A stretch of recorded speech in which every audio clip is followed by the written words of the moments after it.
ভাবিদের কষ্টের দিন শেষ, আর ব্যাক পেনের অজুহাতে ডাক্তারকে পয়সা দেওয়ার দিনও শেষ। আমরা নিয়ে আসলাম আপনাদের জন্য ট্রায়াঙ্গেল মোপটা। আপনি এটা দিয়ে খুব সহজেই ফ্লোর ক্লিন করে নিতে পারবেন এবং বাসার বা গার্ডেন বা বারান্দার যে কোনো সাইডগুলো খুব সহজে ক্লিন করে নিতে পারবেন। আর এটাতে কিন্তু আপনি লিকুইড সোপ দিয়ে তারপরে কাজ করতে পারবেন, হাতে সাবান ধরারও ঝামেলা নাই, আর পানির ধরে কাজ করতে হবে না। অর্থাৎ আপনি খুব সহজেই এটা দিয়ে মেজে পরিষ্কার করতে পারবেন এবং এখান থেকে আপনার প্রেস করে অর্থাৎ খুব সহজে আপনার পানিগুলোকে চিপড়ে নিতে পারবেন বা কেচে নিতে পারবেন।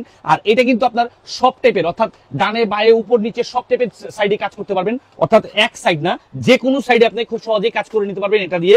আর এটা আপনার এই ট্রায়াঙ্গেল মোপটা আপনি খুব সহজে এটাকে চেঞ্জ করে আপনার এই প্যাডটাকে খুব সহজে আপনি চেঞ্জ করে নিতে পারবেন। হ্যাঁ, তাদেরকে বলছি যারা হচ্ছে নতুন এটা নেবেন, খুব সহজে এটা ফোল্ড হতে চাবে না, প্রথমত আপনার এখানে এবং এই পাশটাতে হাত রেখে জোরে প্রেস করে তারপর সেটাকে দিয়ে কাজ করে নিতে হবে। আর এরকম একটা আকর্ষণীয় জিনিস আপনারা পাচ্ছেন আমাদের এসটি বাজারের পেজ থেকে। সারা বাংলাদেশে আমরা দিচ্ছি প্রথম এই প্রোডাক্টটা। আর এখন আমাদের কাছ থেকে পাচ্ছেন এটা হোলসেল প্রাইসে, ইউজ পরিমাণ আমাদের কাছে প্রোডাক্ট আছে। আপনি খুব সহজেই ঘরে বসে এই প্রোডাক্টটা নিয়ে নিতে পারবেন এবং প্রোডাক্টটা হাতে বুঝে পেয়ে তারপরে মূল্য পরিশোধ করুন।